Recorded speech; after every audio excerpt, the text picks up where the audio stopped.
Here's everything you need to know about petty cash. Now, petty cash isn't as common as it once was, meaning your mum or dad would have probably used one in an old job. It's just a small or petty amount of cash on hand for small expenditures to avoid the inconvenience of, say, writing a check. Here's a tip: if you want to steal some money, cash is a great option.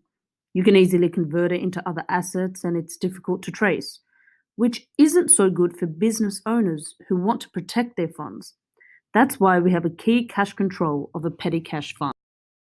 The operations of a petty cash fund involves establishing the fund, making payments from the fund, and replenishing the fund.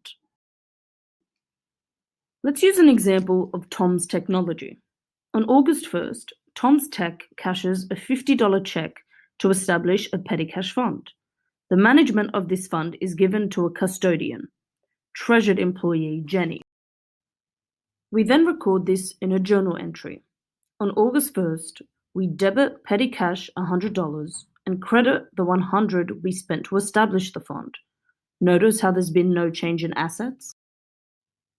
We make payments from the fund for minor expenses. This means cash is taken from the fund to pay expenses, or employees use the fund for reimbursements for expenses they have personally made. Jenny collects receipts, however does not record journal entries until Tom's Tech replenishes the fund. As cash decreases, we replenish the fund. Jenny prepares the following replenishment report.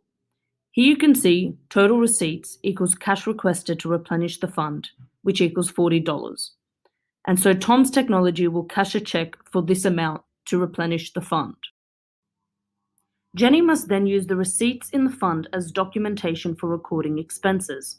Here we can see Tom's Tech spent its petty cash on supplies, postage, and photocopying. Previously, we saw cash requested to replenish fund equaled total receipts.